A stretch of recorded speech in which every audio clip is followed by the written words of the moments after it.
ወመንፈስ ቅዱስ አሐዱ አምላክ። በስመ አብ ወወልድ ወመንፈስ ቅዱስ አሐዱ አምላክ አሜን። የምህረት የቸርነት የይቅርታ የርኅራኄ ባለቤት አምላካችን ልዑል እግዚአብሔር ለዚህ ሰዓት ስላደረሰን ስሙ የተመሰገነ ይሁን። እንዲሁም ሰዓሊተ ምሕረት አፍቃሪተ መዓት ቅድስት ድንግል ማርያም ከወዳጆቿ ከቅዱሳን ጋራ ክብርና ምስጋና ይድረሳትና ለእናንተ የሚገባችሁ እንደዚህ ትልቅ ጉባኤ መንፈሳዊ ጉባኤ የተሰበሰባችሁ በቅድሚያ ክቡራን ተመራቂዎች ወንድሞቻችንና እህቶቻችን፣ ሊቃውንተ ቤተ ክርስቲያን፣ ለዚህ ልዩ በዓል የተሰበሰባችሁ ወንድሞች እህቶች በልዑል እግዚአብሔር ፍጹም ሰላም እንደምን ዋላችሁ? እንደምን ሰነበታችሁ? እንኳን ደህና መጣችሁ።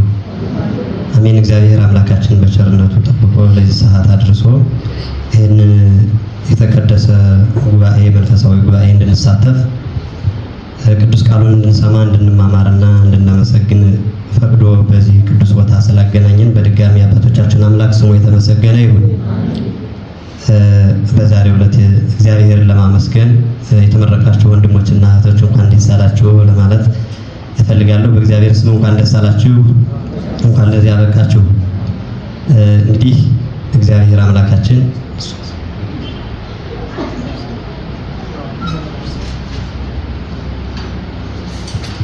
ባንንም በሌላ መልኩ ያስተምራልና በብዙ ነገር ስንማማር ቆይተናል ትምህርቱን። አሁን ደግሞ እኔ የተወሰነ ደቂቃ ነው አላበዛም፣ የእግዚአብሔርን ቃል እንነጋገራለን። በመካከላችን ተገኝቶ እንዲያስተምረን የአምላካችን መልካም ፈቃዱ ይሁንልን። እንደ መነሻ የምናደርገው እግዚአብሔርን በበገናና በመሰንቆ አመስግኑት በሚል ኃይለ ቃል እንነጋገራለን። መዝሙረ ዳዊት መዝሙር 150 ቁጥር 3 ላይ ሰብሕዎ ለእግዚአብሔር በመዝሙር ወበመሰንቆ፣ እግዚአብሔርን በበገናና በመሰንቆ አመስግኑት ይላል። ቃሉን የተናገረው ሀብተ በገና የተሰጠው ነቢየ አምላክ ቅዱስ ዳዊት ነው። የተናገረው ደግሞ ለእስራኤል ነው። እስራኤልን አመስግኑት፣ እግዚአብሔርን በገናና መሰንቆ ይዛችሁ አመስግኑት ይላል። እንግዲህ ሁላችን እንደምናውቀው ዛሬ ለዚህ ልዩ በዓል የተሰበሰብነ የበገና በዓል ነው። ሲያስተዋውቁን ቆይተዋል። ወንድሞቻችን እህቶቻችን እግዚአብሔር ፈቅዶላቸው በበገና እግዚአብሔርን እንዲያመሰግኑ ሰልጥነዋል፣ ተምረዋል እና መማማር ያለብን ስለ በገና ስለሆነ እግዚአብሔርን በበገና አመስግኑት ነው የሚል ርዕሳችን። መጀመሪያ ማመስገን፣ ዳዊት እግዚአብሔርን አመስግኑት ይላል። ዳዊትም ብቻ አይደለም ነቢያትም አምላካችን እግዚአብሔርን አመስግኑኝ እያለ የተናገረበት ኃይለ ቃል አለና ለሰው ልጅ የዕለት ስራውና የዘወትር ተግባሩ እግዚአብሔርን ማመስገን ስለሆነ ነው። ማንን ማመስገን አልኳችሁ? የሰው ልጅ የዕለት ስራው እግዚአብሔርን ማመስገን ነው። ለምን ብላችሁ ስትጠይቁ ሰው የተፈጠረበት ዓላማ ለምን ነው? እስኪ ንገሩኝ። ሰው የተፈጠረበት ለምን ነው? ሊሰርቅ ነው? ሊቀማ? ሊዘሙት? ሊገል? በዚህ ዓለም ሊደክም አይደለም። ሰው የተፈጠረበት ዓላማው አንድና አንድ እግዚአብሔርን አመስግኖ የእግዚአብሔርን ክብር መውረስ ነው። የተፈጠረ ሰው ከዚህ ውጭ ሌላ ተግባር የለውም እና እንዲያ ስለሆነ ዳዊት እግዚአብሔርን በበገናና በመሰንቆ አመስግኑት ይላል። መጽሐፈ መቃብያን ካል ምዕራፍ 2 ቁጥር 12 ላይ ሄዳችሁ ስትመለከቱ አዳምና ልጆቹ የእግዚአብሔርን ስም ያመሰግኑ ዘንድ ተፈጠሩ ይላል። አዳምና ልጆቹ የማንን ስም ሊያመሰግኑ ተፈጠሩ አለ? የእግዚአብሔርን ስም ሊያመሰግኑ ተፈጠሩ ይላል። ከዚህ ውጭ ሌላ ስራ የለንም። የተፈጠርንበት ዓላማ ስለማናውቀው ሰው የተፈጠረበትን ዓላማ ስለማያውቀው በዚህ ዓለም ባህር ገብቶ ሲዋኝ ይኖራል እንጂ የተፈጠሩበትን ዓላማ የሚያውቁ አባቶቻችን እንዲህ እያሉ ያስተምራሉ። እግዚአብሔርን አመስግኑት የተፈጠርንበት ዓላማ ስለሆነ አትናቴዎስ የሚባለው ሊቅ በሃይማኖተ አበው ምዕራፍ 28 ቁጥር 35 ላይ ምን ተናግሮታል? እስመ እግዚአብሔር ረሰዮ ለሰብእ ስሉጠ ለይለ ኩሉ ዘተፈጥረ መስተ ሰማይ፣ ከሰማይ በታች በተፈጠረው ፍጥረት ሁሉ ላይ ሰውን እግዚአብሔር አሰልጥኖታል፣ የሰለጠነ አደረገው። ከመየት ቀን ይሎቱ ለሱ ይገዛልን ዘንድ ወይትላአኮ ከመ መላእክት እንደ መላእክትም ሆኖ በንጽህና በቅድስና ሆኖ ያገለግለውና ያመሰግነው ዘንድ ከሰማይ በታች በተፈጠረው ፍጥረት ላይ ማንን አሰለጠነው አለ? የሰው ልጅ ሲያሰለጥነው ግን ማንን ሊያመሰግን ነው? ፈጣሪውን ሊያመሰግን ፈጣሪውን ሊያገለግል ነው። ስለዚህ አምላካችን እግዚአብሔርን ስናመሰግን የምናመሰግነውም ደግሞ ስለተደረገልን ነገር ነው። ብዙ ነገር ተደርጎልናል አይደል? የተደረገልን ነገር ከአቅማችን በላይ ነው። ለዚህ ነው ሐዋርያው ቅዱስ ጳውሎስም ስለማትመረመር ስጦታው እግዚአብሔርን አመስግኑት ይላል። እግዚአብሔር ለሰው ልጅ የሰጠው ስጦታ የሰጠው ሀብት ከአቅማችን በላይ ነው። መርመረንም አንደርስበትም። ከአባት ዘር ከእናት ደም ከፍሎ ልዩ አካል ልዩ ስጦታ ፈጥሮ የሚሰጥ ማን ነው? እግዚአብሔር ነው። በእናታችን ማይፀን በእናት ማይፀን የሰው ልጅ እንዲያከናውኑ ሙሉ አካል ዘያክል ሰጥቶ ሲፈጥር የረዳው የለም፣ የሚያየውም የለም። ራሱ ብቻ በማይመረመር ጥበቡ ሙሉ አካል ፈጥሮ ሰውን አዋቂ፣ ለባዊ፣ ነባቢ፣ ሕያው አድርጎ ይፈጥረዋል። ይሄንን እንድናመሰግነው የማይመረመር ስጦታ የሰጠንን እግዚአብሔርን እናመስግነው ይላል ቅዱስ ጳውሎስ። ስለዚህ ስላደረገልን ነገር እያሰብን ወደፊትም ደግሞ ስለሚያደርግልን ነገር እየጸለይን ማንን እናመሰግናለን? እግዚአብሔርን እናመሰግናለን። ስለነዚህ ሶስት ነገሮች ነው። ስለተደረገልን ነገር ይሄንን አድርገልናል እያልን ማመስገን ነው የኛ ድርሻ። ሌላ ምን እንከፍለዋለን ከምስጋና ውጭ የለም። በየጊዜው ደግሞ በየሰዓቱ የሚያደርግልን ነገር እጅግ በጣም የማይመረመር ልዩ ድንቅ ነው። ስለዚህ እግዚአብሔርን ስለማይነገር ስጦታው አመስግኑት። የተፈጠርንበት ዓላማ ስለሆነ አምላካችን እግዚአብሔር ቸር ስለሆነ ስመ ኄር እግዚአብሔር ቸር ነውና ለስሙ ምስጋና አቅርቡ። እስመ ለዓለም ምሕረቱ ይቅርታው ምሕረቱም ለዘላለም ነውና ለእግዚአብሔር ለስሙ ምን አቅርቡ ይለናል? ምስጋና አቅርቡ። የታዘዝነው ይሄን ብቻ ነው። አመስግኑኝ ነው የሚል መድኃኒዓለም ክርስቶስና ከዚህ ላይ እንዳላበዛ እግዚአብሔርን በበገናና በመሰንቆ አመስግኑት ይላል። የተፈጠርንበት ዓላማችን አውቀን እግዚአብሔርን ስናመሰግን የምንጠቀምባቸው ደግሞ ብዙ መሳሪያዎች አሉ። ቅዱሳት ነዋያት አሉ። አባቶቻችን ቅዱሳን እግዚአብሔርን ለማመስገን የተጠቀሙባቸው ብዙ ልዩ ነዋያት ስላሉ ከነዚያ መካከል ምን አለ? እግዚአብሔርን ምን ይዛችሁ አመስግኑት አለ? በገና ይዛችሁ አመስግኑት ይላል። እግዚአብሔርን የምናመሰግንባቸው ነዋያት እጅግ በጣም ብዙ ናቸው። ከብዙዎቹ ነዋያት ደግሞ አንዱ ምንድነው? በዛሬው ዕለት ወንድሞቻችን ተምረው የተመረቁበት ምንድነው? በገና፣ ክራር አይታችሁታል ሲመሰገንበት የቆየው። ስለዚህ ይሄንን ሲገልጽ ነው ቅዱስ ዳዊት እግዚአብሔርን በበገና አመስግኑት ያለን። ስለዚህ እኔ ይሄንን የመረጥኩት ለምን ነው? ዛሬ ወንድሞቻችን እህቶቻችን በገናውን ተምረው ሰልጥነው ተመርቀዋል። መንፈሳዊ ልቡና አነሳስቷቸው ለመንፈሳዊ ነገር ቀንተው ሰልጥነው ተመርቀዋል። የተመረቁ ወንድሞቻችን እህቶቻችን የበገና ጥቅም እንዲገባን በልማድ እንዳይሆንብን እንዲያው ዝም ብለን ሰዎችን አይተን እንደሆነ የሰለጠነው ጥቅም አልባ ስለሚሆን የተማርነውና ያወቅነው ዝማሬ ጥበብ ለፍሬ እንዲያበቃልን በልማድ እንዳይሆንብን በመጽሐፍ ቅዱስ ማወቅ ታውቁታላችሁ። ነገር ግን እንደው መጽሐፍ ቅዱስ ስለበገና ምን ይላል? ቤተክርስቲያን ትጠቀምበታለች። መጽሐፍ ቅዱስ ስለበገና ብዙ ቃል ይናገራል። በመጽሐፍ ቅዱስ ትልቁን ቦታ ይዞ የምታገኙት እግዚአብሔርን የሚመሰግንባቸው መዝገቦች ናቸው። እሱም በገና ነው። በመጽሐፍ ቅዱስ ትልቅ ቦታ፣ ትልቅ ክብር አለው፣ ትልቅ አገልግሎት አለው። ማን? በገና። ስለዚህ እንደው አጋጣሚ በገና ይዘን ስንደረድር የሚጠይቁን ሰዎችም ሊኖሩ ስለሚችሉ በገናውን ከመጽሐፍ ቅዱስ ጋር ለማገናኘት በመጽሐፍ ቅዱስ በገና ምን ያክል ጥቅም አለው፣ በቤተ ክርስቲያን በገና ምን ያክል ጥቅም አለው፣ አባቶቻችን እንዴት ተጠቅመውበታል፣ እንዴት አመስግነውበታል የሚለውን ለመግለጽ ስለፈለኩኝ ነው። በዚያውም ላይ ደግሞ እያንዳንዳችን መንፈሳዊ ልቡና ቅናት ይኖረናል።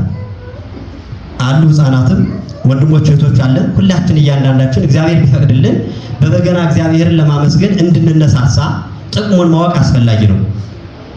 የሰለጠኑት ወንድሞቻችን ደስ እያላቸው እንዲያመሰግኑ፣ ተስፋ ኑሯቸው እንዲያመሰግኑ፣ እንዲዘምሩ፣ እንዲያገለግሉ እንደገና ደግሞ በበገና የሚያመሰግኑትን ወንድሞቻችን እህቶቻችን የምናየው ደግሞ ለመሰልጠን እንደነሱ ለመሆን በገና ይዘን አምላካችን ለማመስገን ቅዱስ ቃሉን ለመፈጸም እንድንጥርና እንድንቀና መጽሐፍ ቅዱስ ያዘናል።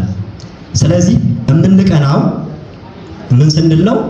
የበገናን ጥቅም ስናውቅ፣ በመጽሐፍ ቅዱስ በቤተ ክርስቲያን ያለውን አስተምሮ ስናውቅ መንፈሳዊ ቅናት ያድርብናል። ስለዚህ በገናን በመጽሐፍ ቅዱስ በመዝገበ ቃል እንዲህ ሲል ገልጸዋል። በገና ብዙ ከ8 እና ከ10 በላይ የጅማት አውታሮች አሉት የዜማ ዕቃ ነው ይላል።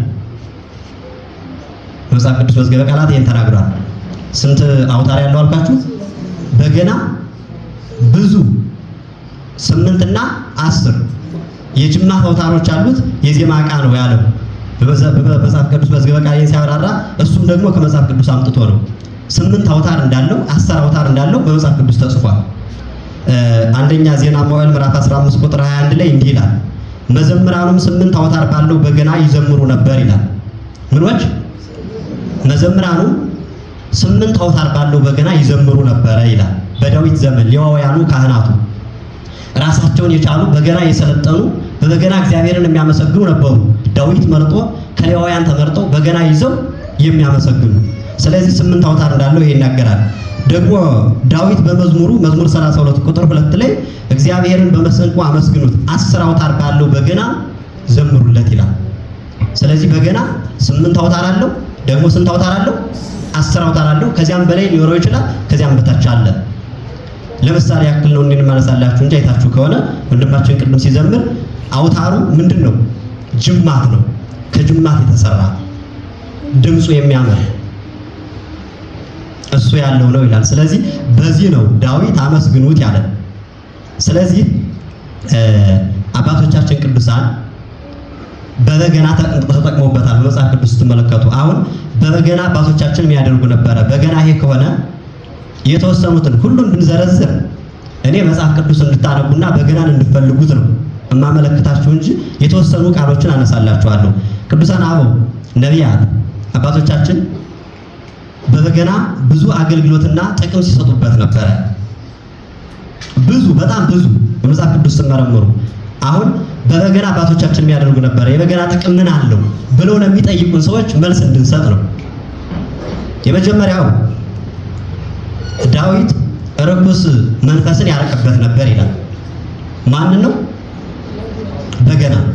በገና እየደረደረ እግዚአብሔርን በበገና አመስግኑት ያለው ዳዊት ርኩስ መንፈስ ያረቀበት ነበረ ከሰዎች ዘንድ። ላንብላችሁ ቃሉን ሳሙኤል ቀዳማዊ ምዕራፍ 16 ቁጥር 23 ላይ ያ ክፉ መንፈስ በሳኦል ላይ በሆነ ጊዜ ዳዊት በገና ይዞ በእጁ ይመታ ነበር፣ ሳኦልንም ደስ ያሰኘው ያሳርፈውም ነበር፣ ክፉ መንፈስም ከእርሱ ይርቅለት ነበር ይላል። ቃሉ ይላችሁ በመላ ነጉት ታሪኩን ታውቁታላችሁ። የዳዊትና የሳኦልን ታሪክ። ሳኦል በዳዊት ምክንያት የቅናት መንፈስ አድሮበት ልቡ ይቃጠል ነበረ፣ ጎኑን ይወገው ነበረ፣ ርኩስ ሰይጣን አድሮበት ያሰቃየው ነበረ። ዳዊት ደግሞ በገና እየደረደረ ሀብተ በገና የተሰጠው ፈጣሪውን የሚያመሰግን ሰው ነበረ እና ሳኦል በሽታው ሲጸናበት ያ ርኩስ መንፈስ ሲያሰቃየው ዳዊትን ጥሩልኝ ይል ነበረ። ዳዊትም ቀርቦ በገና በእጁ ይመታ ነበር ይላል። በምኑ አለ? በእጁ። ሳኦልንም ደስ ያሰኘው ነበር፣ ከበሽታውም ያሳርፈው ነበር፣ ርኩሱን መንፈስም በዚያ በገና ያርቀው ነበር ይላል። ይሄ የበገና ጥቅም ነው። ልብ አድርጉ። ደስ ያሰኛል፣ ያሳርፋል፣ አጋንንትን ያርቃል። ለምን? የበገናውን ዜማ አምላካችን እግዚአብሔር ስለሚወደው ስለሚቀበለው ሀብተ በገና ተሰጥቶት ዳዊት በገና እየደረደረ የእግዚአብሔርን ስም ስለሚጠራ ነው። ስለዚህ የእግዚአብሔር ስም የሚጠራበት ነገር ሁሉ ሰይጣናትን ምን ይላል? ያቃጥላል። ሰይጣናትን ምን ይላል? ያጠፋል። ሰይጣናትን ምን ይላል? ይቆርጣል። ስለዚህ ዳዊት የእግዚአብሔርን ምስጋና በበገና እየደረደረ ከሳኦል ፊት ሲቆም ሳኦልን እጅግ በጣም ልቡ ይመሰጥ ነበረ። ደስ አይላችሁ? አሁን ቅድም ወንድማችን ሲያቀርበው ሰምታችሁታል። በስንት ጣቱ ነው ሲመታው የነበር? 5 ጣቱ ሁላ ስራላችሁ። በእጁ በገና ይደረድር ነበረ። አያችሁ? አሁን ወንድማችን ቅድም እየደረደረ ጣይማዊ ዜማ ሲያሰማን የነበረ ከማን የወረሰው ነው? ከዳዊት የወረሰው ነው ማለት ነው፣ ከነብዩ። ስለዚህ ደስ የሚያሰኝ ዜማ ሲያሰማን ቆይቷል። ስለዚህ አባቶቻችን ርኩስ ሰይጣንን ምን ይሉበት ነበር? ያረቁበት ነበር። ማን መሰከረ?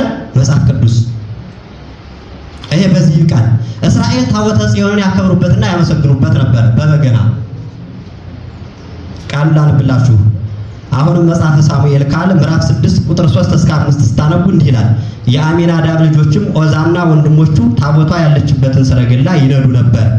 ዳዊትና የእስራኤል ልጆችም በዜማ መሳሪያዎች በበገናና በመሰንቆ በከበሮና በነጋሪት በጸናጽልና በእንዚራ በእግዚአብሔር ፊት በሙሉ ኃይላቸው ይጫወቱ ነበር ይላል። በበገና በመሰንቆ በነጋሪት በከበሮ በእግዚአብሔር ፊት ኃይላቸው ሙሉ ይጫወቱ ነበር። ባላቸው ኃይል ይጫወቱ ነበር ይላል። በምን ነው ይጫወቱ ነበር ማለት? እያመሰገኑ ነው። ልክ ዛሬኛ ከዚያ የወረስነው ነው። ታቦታቱን እያወረነ ወጣቱን ተመለከታላችሁ አይደል? ሊቃውንቱን ተመለከታላችሁ አይደል? የዜማ መሳሪያ ይዞ ላቡ ያላቡ ያለውን ኃይል እየተጠቀመ ለማን ይዘምራል? ለታቦቱ ይዘምራል። በታቦቱ ላይ ማን አለ? እግዚአብሔር አለ።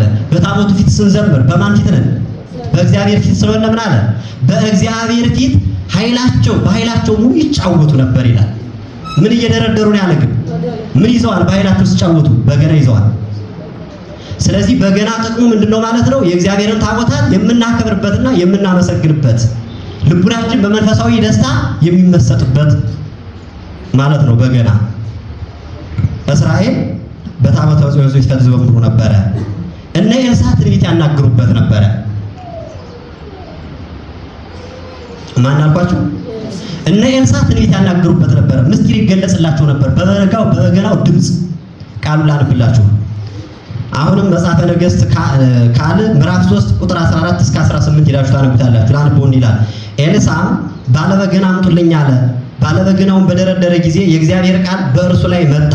እንዲህም አለ፣ እግዚአብሔር እንዲህ ይላል፣ በዚህ ሸለቆ ሁሉ ጉድጓድ ቆፍሩ፣ ነፋስ አታዩ፣ ዝናብም አታዩ። ይህ ሸለቆ ግን ውሃ ይመላል፣ እናንተም ከብቶቻችሁም ትጠጣላችሁ። ይህ በእግዚአብሔር ዘንድ ቀላል ነገር ነውና ደግሞ ሞዓባውያንን በእጃችሁ አሳልፎ ይሰጣችኋል እያለ ትንቢቱ ይጨምራል። ይዳፍታን ብታላችሁ ይሄ የሚሆነበት ሞዓባውያን እስራኤላውያንን ሊከቡ ሂደው ሀገራቸውን ወርሰው ኢዮሳፍጥ የሚባለው ንጉሥ በነበረበት ጊዜ ጠላቶቻቸው ሂደው ውሃውን ምንጩ ሁሉ ደፍነውባቸው መውጫ መግቢያ ሰጥቷቸው ተጨንቀው ነበረ። በዚህ ጊዜ የሚጠጡት አጥተው ነበር፣ እንስሳቱም ሰው። ጠላቶቻቸው ውሃውን ምንጩን ደፍነውባቸው መውጫ መግቢያ አጥተው። ኤልሳዕ በዚያ መካከል ስለነበረ ምን አለ? ኤልሳዕ የእግዚአብሔር መንፈስ ያነሳሳው በገና የሚደረድር ምን አምጡልኝ አለ? ሰው አምጡልኝ፣ ባለ በገና ሰው አምጡልኝ አለ። በገና የሚደረድር የሰለጠነ ሰው አመጡና ከፊቱ አስቀመጡለት። በገናውን ሲደረድርለት የእግዚአብሔር መንፈስ የእግዚአብሔር ቃል በማን ላይ መጣለ? ወደ ኤልሳዕ መጣ። ኤልሳዕ ምን መናገር ጀመረ? ትንቢት መናገር ጀመረ። የተጨነቁትን ህዝቦች እግዚአብሔር እንዲህ ይላል። በገናውን እያስደረደረ ነው ባሉ በገና ደራሪው ከፊቱ ተቀምጦ እየደረደረ እሱ ግን ትንቢቱ ይናገር ነበረ። ያነበብኩላችሁን ቃል ነፋስም የለም ዝናብም የለም፣ ነገር ግን እግዚአብሔር በታምራት ይሄን ሸለቆ ውሃ ይመላዋል፣ እናንተም ከብቶቻችሁን ሁሉ ትጠጣላችሁ። ይሄ በእግዚአብሔር ዘንድ ቀላል ነውና ሞዓባውያንን አሳልፎ ይሰጣቸዋል ብሎ በሕዝቡ መካከል ትንቢት ተናገረ። የተናገረው ትንቢት ተፈጸመ። ሞዓባውያን በመጡበት በራሳቸው ሰይፍ ተመለሱ ይላል። እዚህ ወዳችሁ ቃል ውስጥ አነቡት። ስለዚህ በበገና እነ ኤልሳዕ ምን ተናገሩበት? በገና እየደረደሩ ምን ተገለጸላቸው? ምስጢር፣ ሰማያዊ ምስጢር። በገና በመጽሐፍ ቅዱስ የኔ ያክል ጥቅም አለው። ምስጢር ይገልጻል። እነ ኤልሳዕ ትንቢት ተናገሩበት። ዳዊት ወደ እግዚአብሔር ይጸልይበት ነበረ። እንዳላበዛ ነው ባጭሩ ይውላችሁ ጨርሻለሁ። ዳዊት ምን ይል ነበር አልኳችሁ? ዳዊት ወደ እግዚአብሔር ይጸልይበት ነበረ። በገና የጸሎትም መሳሪያ ነው። ጸሎት ማለት ልመና ነው። አድነኝ፣ አብላኝ፣ አጠጣኝ ሊሆን ይችላል። የማታልፈውን ርስት መንግስተ ሰማያትን አውርሰኝ እያለ መጸሎት ማለት እሱ ነው። ምስጋናና ጸሎት ይለያል። ምስጋና ስለተደረገልን ነገር ብያችኋለሁ። ጸሎት ደግሞ ስለሚያደርግልን ነገር ያደርግልን እያልን የምንለምነው ነው። ዳዊት ይገርማችኋል፣ በገና እየደረደረ እግዚአብሔርን ይለምነው ነበረ። ቃሉን ላንብላችሁ። መዝሙረ ዳዊት መዝሙር 48 ቁጥር 4 ላይ አፌ ጥበብን ይናገራል፣ ልብ አድርጉ፣ የልቤም ሐሳብ ምክርን፣ በበገና ነገሬን እገልጣለሁ። ከክፉ ቀን ለምን እፈራለሁ? ኃጢአትን ተረከዜን ከበበኝ እያለ ስለ ኃጢአቱ እየተጸጸተ ስለ ኃጢአቱ ይቅር በለኝ እያለ ይለምነዋል። ይቀጥላል። ቃሉን እንዳችሁ አንብቡት። መዝሙረ ዳዊት መዝሙር 48 ቁጥር 4 ላይ በበገናም ነገሬን ምን እላለሁ አለ? እገልጣለሁ። ነገር ማለት ሐሳቡ ምንድነው? በጊዜው የደረሰበትን ጭንቀት የልቡናዬ ምኞት ነገሬን በገና እየደረደርኩ ምን እላለሁ አለ እገልጣለሁ አለ። ገለጠ። ዝቅ ብላችሁ ስትዩት ከዚሁ ሐሳቡ ተፈጽሞለታል። ይሄን በማድረግ እግዚአብሔር ሰማኝ እያለ ታገኙታላችሁ። ስለዚህ የዳዊት መዝሙር መልቦ በሙሉ ስትመለከቱት ጸሎት አለው። በጸሎት መካከል ደግሞ በገና እየደረደረ ነበር። በጣይማዊ ዜማ እግዚአብሔር እንዲለምነው የነበረ። ስለዚህ በገና የምን መሳሪያ ሆነ? የምን መሳሪያ ሆነ? የጸሎት መሳሪያ። ስለ ንስሐችን በገና እየደረደረ ለእግዚአብሔር የምንቀኝበት የምናለቅስበት መሳሪያ ምንድነው ብትሉ በገና ነው። ዳግመኛ ስላደረገለት ነገርም ያመሰግንበት ነበር። ልብ አድርጉ። አሁን ስለደረሰበት ጭንቀት ነው በበገና ነገሬን እገልጣለሁ። ልብ አድርጉ። ወንድሞቻችን እንዴት እያስማሙ ከዜማው ጋራ እንዴት እንደሚያህዱት ትሰማላችሁ አይደል? እያስማሙ ነው። ወንድማችን ቅድም ሰምታችኋል። ጸሎትም አለበት እያመሰገነ እየለመነ ከዚህ ክፉ ዓለም አታግባኝ እያለ እንደውም አሁን ዝማሬውን ማውቀው ሆነ ዘምርላችሁ ግልጽ ሆነ ነበር። በበገና ይጸልዩበታል ወንድሞቻችን። ጸሎት መሆኑን እንድንረዳው ነው ያላማ። ስለዚህ ዳዊት ነገሬን እገልጻለሁ። ስለዚህ ሐሳባችን፣ ጭንቀታችን፣ ምስጢራችን ሁሉ ለእግዚአብሔር የምንገልጥበት መሳሪያ ነው። ከዚያ ሲቀጥል ስላደረገልን ነገር ዳዊት ይዘምርበት ነበር። እንዲህ እያለ መዝሙር 70 ቁጥር 21 ላይ ጽድቅህን አበዛህልኝ፣ ደስ ታሰኘኝ ዘንድም ወደ እኔ ተመለስ፣ ከምድር ጥልቅም እንደገና አወጣኸኝ፣ እኔም በበገና ስለ እውነትህ አመሰግናለሁ እያለ ብዙ ነገር ይቀጥላል። ምን አለ?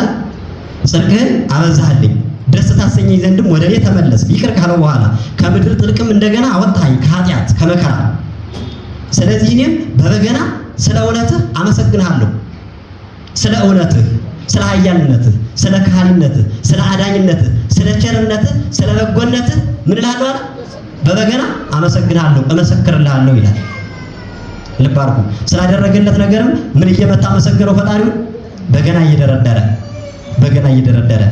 ዳግመኛ በአዲስ ምስጋና ይቀኝለት ነበረ። ይገርማችኋል። ዳዊት ዕለት ዕለት አዲስ ምስጋና ያመሰግን ነበረ። ዕለት ዕለት 150ውን ዳዊት እኛ የምናውቀው ከዚያም በላይ አለ። ዳዊቱን ሲደርሰው ዕለት ዕለት ለአዲስ ምስጋና ይቀኝበት ነበረ በገና እየደረደረ። እናንበው ቃሉን። መዝሙረ ዳዊት መዝሙር 43 ቁጥር 8 ላይ አቤቱ በአዲስ ምስጋና አመሰግናለሁ፣ 10 አውታር ባለው በገና እዘምርልሃለሁ። በአዲስ ምስጋና ምን እልሃለሁ? አመሰግናለሁ። ዕለት ዕለት በገና ለሚደረድር ሰው መንፈሳዊ ምስጢር ይገለጽለታል። መንፈሳዊ ምስጋና፣ መንፈሳዊ ጥበብ። ዕለት ዕለት በምስጋና አዲስ ምስጋና እያመሰጠረ ለእግዚአብሔር ይቀኝለት ነበረ። በዚህ ይርቃል። ስለዚህ በገና ይሄን ያክል ጥቅም በመጽሐፍ ቅዱስ አለው። ይሄን ያክል ጥቅም በቤተ ክርስቲያን አለው። አሁን እንዲህ አድርጋችሁ እንድታመሰግኑ ፈቅዶላችሁ ሰልጠናችሁ ያወቃችሁ ወንድሞች እህቶች፣ አሁንም በድጋሚ እንኳን ለዚህ ክብር አበቃችሁ፣ እንኳን ደስ አላችሁ። አያችሁ፣ ይዛችሁታል የበገና ጥቅም። አሁን እንግዲህ ልታውቁት የሚገባ ይሄን በገና ይዛችሁ በምትደረደሩ ጊዜ ርኩሳን አጋንንት ከእናንተም ይርቃሉ። የእናንተን ዝማሬ የእናንተን በገና ሲሰሙ ከበሽተኞቹም እየወጡ ይሄዳሉ። መጽሐፍ ቅዱስ መሰከረ። ነገ አውደ ዓመቱ ሲመጣ በገናችሁን ይዛችሁ ታቦተ ጽዮንን እንዳጀቡ እኛም ማንን እናጅባለን? ታቦታቱን ቅዱሳን ነው። እነ ኤልሳ ምስጢር እንደተገለጸላቸው በሰንበት ትምህርት ቤት ይሆናል፣ በቤተ ክርስቲያን በማንኛውም አገልግሎት በገናችሁን ይዛችሁ በምትደረድሩበት ጊዜ ከምስጢር ላይ ምስጢር ምን ይላል? ይገለጻል። ይሄን ማመን አስፈላጊ ነው። ይሄን ከልቡናችን ይዘን ለነ ዳዊት ለነ ኤልሳ የገለጽከው ምስጢር ግለጽ እያሉ መደርደር አስፈላጊ ነው። ስላደረገልን ነገር እየለመን ስለሚያደርግልን ነገር እየለመን እየጸለይን የጸሎት መሳሪያ፣ የምስጋና መሳሪያ፣ የምስጢር መሳሪያ፣ አጋንንትን የሚያረቅ መሳሪያ በገና ነው። ለዚህ ነው ቤተ ክርስቲያን ሁሌም ልጆቿን ተማሩና ሰልጥኑ እያለች የምታሰለጥነው። ይሄ ምስጢር ስላለ ነው። ይሄ ምስጢር ስላለ ስለዚህ ሁላችንም እያንዳንዳችን ይሄ የሰለጠናችሁት የበገና ትምህርት እንደ ቀላል እንዳታዩት። እስኪ ዛሬ የተመረቃችሁ እጃችሁን አውጡልኝ። ከይቅርታ ጋር እንጠይቃለን። ዛሬ ለዚህ መንፈሳዊ ሀብት የታደላችሁ ወንድሞች እህቶች እስኪ እጃችሁን አውጡ። እናንተ ናችሁ አይደል? እሺ፣ እግዚአብሔር ይባርካችሁ። እንግዲህ እንዲህ ያለ ሀብት ነው በዛሬው ዕለት ያገኛችሁ። በእውነቱ እናንተን አሰልጥኖ ለዚህ ምስጋና ያበቃችሁ ወንድማችንም ቃለ ሕይወት ያሰማውና እግዚአብሔር ረጅም ጤና ይስጠው፣ ምስጢሩን አብዝቶ ይግለጽለት። ያስተማረ ወንድማችን ዲያቆን አበበ እንኳን ደስ ያለ ለማለት እፈልጋለሁ። አያችሁ ማን እንዲመሰገን ነው? ዲያቆን አበበ ያሰለጠናችሁ በማሰልጠኑ እጅግ በጣም ብዙ ዋጋ አለው። ስንት ዋጋ አልኳችሁ? ብዙ ዋጋ። እናንተን አሰለጠነ። እናንተ ሰልጥናችሁ ከሰዎቹ አጋንንትን እየወጣችሁ ዕለት እግዚአብሔርን በምስጋና ደስ እያሰኛችሁ ዕለት ለዓለም እየጸለያችሁ ስትኖሩ በዚያ ልክ እናንተን ለዚህ ያበቃ ማን ነው? እጅግ በጣም ብዙ ዋጋ አለው። የመምህራንን ዋጋ ያድልልን አምላካችን እግዚአብሔር። ስለዚህ ሁላችሁም ደስ ሊላችሁ ይገባልና እንኳን አደረሳችሁ በድጋሚ። መጨረሻ ላይ የምናገረው ምስጋና ወይም ይህ በገና እንዲህ ያለ ጥቅም ስላለው በዚህ አገልግሎት ስትሳተፉ፣ ወደዚህ አገልግሎት ስትገቡ ሰይጣን ደግሞ ይቀናል። ከነሳው ያደረ ሰይጣን እየወጣ ይሄድ የነበረ ሰይጣን እኛ በማንኛውም አጋጣሚ የመዘምራን ፈተናዎች አሉ። ሰይጣን ይፈትነናል። አሁን ከዛሬ ጀምራችሁ አምናችሁ ተስፋ አድርጋችሁ ሰልጥናችሁ እግዚአብሔርን ለማመስገን ምን ገብታችኋል? ቃል ኪዳን ገብታችኋል። የሌሊት በገና ይዛችኋል። ቃል ኪዳን ገብታችሁ ስታገለግሉ ግን ሰይጣን ደግሞ በዚያው እንዳትፈጽሙ በሶስት ነገሮች ይፈትነናል። በስንት ነገሮች አልኳችሁ? በሶስት ነገሮች እንዳንፈተን ጥንቃቄ ያስፈልጋል። ጥንቃቄ በጣም ሶስት ነገሮች አሉ። እነሱ ምንድናቸው? አንደኛው ትዕቢት፣ ሁለተኛው ከንቱ ውዳሴ፣ ሶስተኛው ስንፍና ነው። እንዲህ ያለ ጥቅም ካለን በውጤት እንዳናገኝ ሰይጣን በእነዚህ እያመሰገንና እየዘመርን እንኳን እንዳንጠቀም ያደርገናል። ከነሱ እንድትጠበቁ እንዲህ ይላል ሐዋርያው ቅዱስ ዮሐንስ በመልእክቱ ምዕራፍ 2 ቁጥር ሁለተኛ ዮሐንስ ምዕራፍ 1 ቁጥር 8 ላይ ፍጹም ዋጋ እንድታገኙ እንጂ የሰራችሁበትን እንዳታጡ ራሳችሁን እወቁ ይለናል። ምን እንድታገኙ? ይሄንን ምስጋና ስታመሰግኑ፣ በዚህ አገልግሎት ስትኖሩ ፍጹም ዋጋችሁን እንድታገኙ ሆናችሁ እንጂ ዋጋችሁን የደከማችሁበትን እንዳታጡ ማንን እወቁ አለ? ራሳችሁን እወቁ። ሰይጣን ብዙ ጊዜ ዘማሪያንን የሚጥለን በዚህ ነው። ዘምረን እንዳንጠቀም፣ ቀድሰን እንዳንጠቀም፣ ተምረን አስተምረን እንዳንጠቀም ሰይጣን በእነዚህ ይፈትነናል። ትዕቢት ምንድን ነው? አሁን በዚህ በተማርነው ትምህርት እውቀት ሲኖረን ሰይጣን በእውቀታችን ሊፈትነን ይችላል። ድምፃዊ ልንሆን እንችላለን። ቶሎ ቀለም የመያዝ አቅም ሊኖረን ይችላል። በዚህ ደግሞ እግዚአብሔርን እንዳናመሰግን አመስግነን እንዳንጠቀም ከበቶቻችን ያሉትን እንድንንቅ ያደርገናል። የትዕቢት መንፈስ ተሰማናል። አያችሁ፣ ትዕቢት ደግሞ ለማን ጠላቱ ነው ተብሏል? ለእግዚአብሔር ጠላቱ ነው። ሰው በትዕቢተኛ ልቡና ሰዎቹን ወደ ታች አድርጎ ራሱን ከፍ አድርጎ በተሰጠው እውቀት፣ በተሰጠው ጣዕማዊ ዜማ፣ በተሰጠው አገልግሎት የሚመካ ከሆነ እውነት እላችኋለሁ ዋጋው ብዙ ነው ተብሏል አይደል? ለምን? እኔና እናንተ ብንበልጥ ከምድርም የሚበልጡና አሉ። እነሱን እንኳን በልጠናቸዋል። ጣዕማዊ ዜማ አለን። እንደኛ የሚዘምር እንደኛ የሚያገለግል ማን አለ? እንደኛ የሚሰማ ማን አለ ካለ ከበላይ እነማን አሉ? መላእክት አሉ። አጋዕዝተ ዓለም ሥላሴ አሉ። ስለዚህ አምላካችን እግዚአብሔር ትዕቢትን ስለማይወድ ሰይጣን በትዕቢት ይፈትነናል። ለዚህ ነው መድኃኒዓለም ኢየሱስ ክርስቶስ ብዙ ስለ ትዕቢት ተናግሯል። እና አሁን ሁላችን እያንዳንዳችን ለነዚህ ለሰልጣኞችን ብቻ ሳይሆን የሰንበት ትምህርት ቤት አባል አለን። እያንዳንዳችን ሁላችን በማንኛውም አጋጣሚ ባለን ነገር ሰይጣን ስለሚፈትነን ሰይጣን በትዕቢት ከፈተነን አገልግሎታችን ሁሉ ምን ይሆናል? ከንቱ ይሆናል። ባናገለግል ይሻላል። ምንም ጥቅም የለውማ ለትዕቢት ከሆነ የምናገለግለው። አንደኛው በትዕቢት ነው የሚፈትነን። ሁለተኛው በከንቱ ውዳሴ ብያቸዋለሁ። ይሄ ደግሞ ከዚያ ይለያል። ከንቱ ውዳሴ ማለት ምን ማለት ነው? እንደዚህ ዝማሬውን ስንሰጥ በቃ ሰው ሲሞላ ደስ የሚለን እንደገና የምናመሰግነው ምስጋና ሰዎቹ ይዩን፣ ሰዎቹ ያመስግኑን፣ ሰዎቹ ያክብሩን። አይገሌማ ሲዘምር፣ አይገሌማ ሲያመሰግን፣ አይ ድምፁ እየተባለ በሰፊ አደባባይ እንድንጠራ ቀለል ባለ አደባባይ ምስጋና ያለ የማይመስለን አድርጎ ሰይጣን ይፈትነናል በከንቱ ውዳሴ። ልብ አድርጉ። ይሄ የዘማሪያንና የቀዳሲያን የመምህራን ፈተና ነው። ከዚህ እንድንጠበቅ ደግሞ ግዴታ ይለናል። ከንቱ ውዳሴ እንደዚህ ያለውን ምን ይለዋል አረጋዊ መንፈሳዊ? በከንቱ ውዳሴ የሚሰራ ስራ ወይም የሚመሰገን ምስጋና በመርዝ የተለወሰ ማር ነው ይለዋል። በምን የተለወሰ ማር? ማር ታውቃላችሁ? መርዝም ታውቃላችሁ። በመርዝ የተለወሰ ማር ይበላል? ቢበሉት ምን ይላል? ይገላል። ጥቅም የለውም። ማዕሩ ምን ነበረ? ማዕሩ ይገላል? ማዕሩ ይመራል?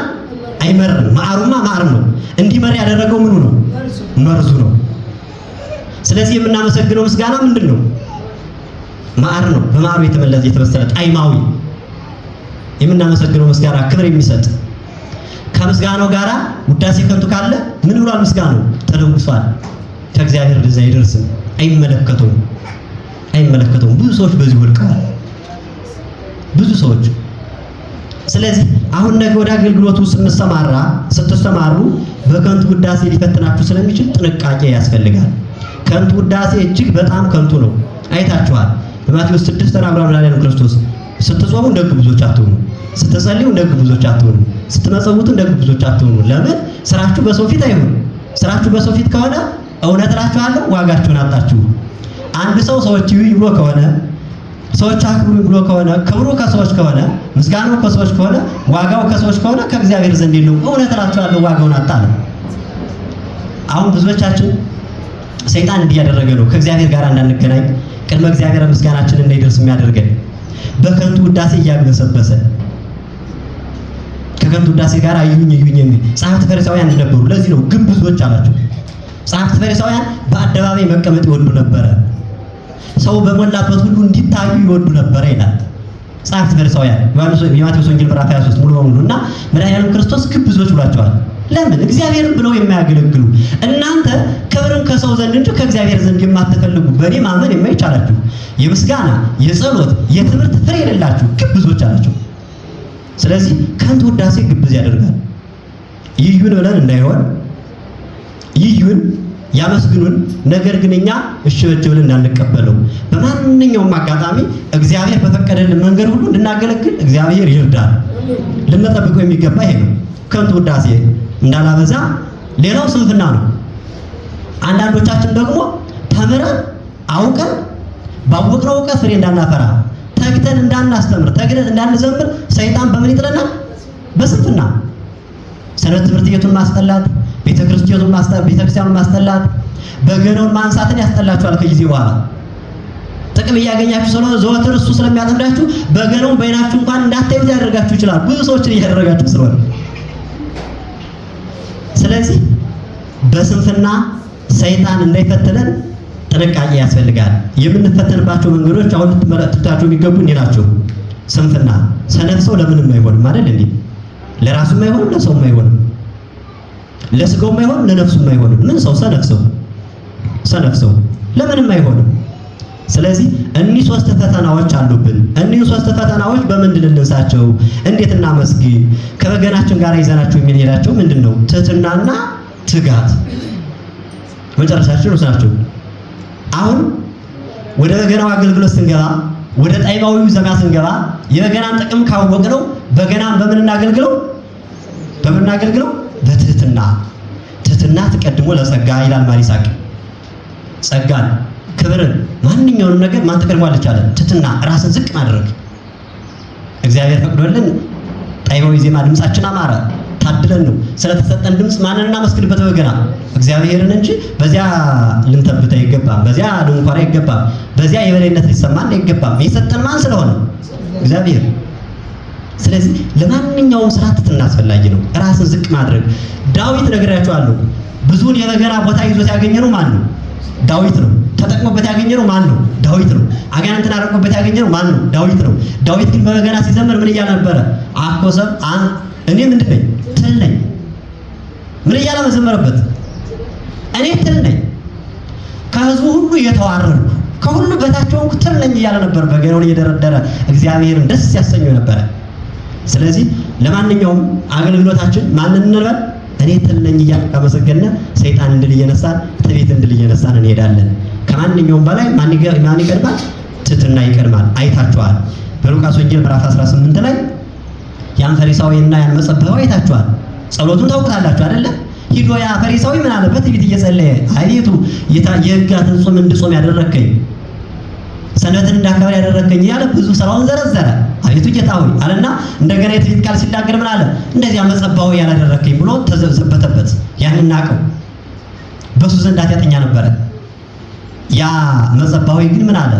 ወደ ቤተ መቅደሱ እንኳን መግባቱን ትቶ አቤቱ ጌታ ሆይ እኔ አፈርና ትቢያ ነኝ፣ በቤተ መቅደስ መቆም አይገባኝም ብሎ ምንም ደቃ ነው ያለ። ደረቱን እየደቃ ወደ ቤተ መቅረብ አይገባኝም ብሎ አለቀሰ። ያ ትዕቢተኛ ግን ይጾማል፣ ይጸልያል፣ በዓላቱን ያከብራል፣ ሕገ ኦሪትን ይጠብቃል። ነገር ግን በትዕቢት ዘሎ ገባ። እኔ እንደዚህ አልሆንኩም ብሎ እውነት እላችኋለሁ ከዚያኛው ይልቅ ማን ከበራለ? ማን ከበራለ? መጸባዊው እስመ ዛይቤ ርሶ ያስርሶ እስመ ዛይቤ ራሱን ከፍ ከፍ ያደረገ ያዋርዳል፣ ራሱን ዝቅ ዝቅ ያደረገ ከፍ ያደርጋልና እውነት እላችኋለሁ ከዚያ ከጸዋሚውና ከትዕቢተኛው ከታራሚው ማን ይበልጣል አለ? መጸባዊው ደረቱን የደቃው። ስለዚህ በበገና አገልግሎት ስናገለግል ደረታችንን እየደቃን ኃጢአታችንን እያሰብን ራሳችን ዝቅ አድርገን በቻልነው ሰዎችን እያስረጠን እያስተማርና እግዚአብሔርን ደስ እያሰኘን መኖር ጥቅም እንዲሆን ያደርገናል። ያለዚያ ግን የተማርነው ፍሬ አፈራምና ራሳችን ዝቅ አድርገን በትህትና እንድንኖር አምላካችን እግዚአብሔር ይርዳል። ለዚያ ሁሉ ደግሞ ብዙ ፍሬ ለማፍራት መትጋት ያስፈልጋል።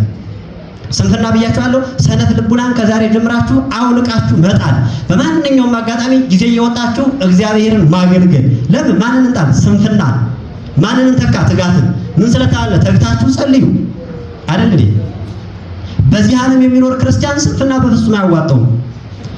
ክርስቲያን መቼም ቢሆን ምንድነው? ትጉህ ዘይደቅስ የማይተኛ የማያንቀላፋ ፈጣሪ እግዚአብሔር ነው። የእሱ ልጆች እስኮን ድረስ ደግሞ ማናውቀውም ጠላት ስላለብን ትጋት ያስፈልጋል። ለስጋዊው ምንትጋ ያለ ስጋዊው ትጋት ስለማንኖር ለመንፈሳዊው መትጋት። ስለዚህ ሰብሕዎ እግዚአብሔርን በበገና ምን በሉታል? አመስግኑት። እግዚአብሔርን በበገና ስናመሰግን ራሳችን ዝቅ አድርገን ለምስጋና፣ ለጸሎት፣ ለአገልግሎት እያተጋን በተማርነውና በሰለጠነው ዕውቀት አመስግነን አምላካችን እግዚአብሔር አመስግኖት ለአባቶቻችን የሰጣቸውን ክብር እንዲያድለን ለሁላችን ያድለን፣ እግዚአብሔር ይፍቀድልን። እኔ የማስተላልፈው መልእክት ነው። በዚህ እንድንኖር አምላካችን እግዚአብሔር ይርዳን። በድጋሚ እንኳን ደስ ያላችሁ። ይሄን ያዙ፣ ለሚጠይቋችሁ መልሱ። በገና ይሄንን ያክል ጥቅም አለው፣ ከቤተ ክርስቲያን ጋር ይሄን ያክል ግንኙነት አለውና አውቃችሁት ተስፋ ሊኖራችሁ ይገባል። አውቃችሁት ትጋት ሊኖራችሁ ይገባል። አውቃችሁት ትሕትና ሊኖራችሁ ይገባል። ወስብሐት ለእግዚአብሔር። ለዚህ ቀን ያደረሰን አምላካችን ስሙ የተመሰገነ ይሁን። ይቆየን።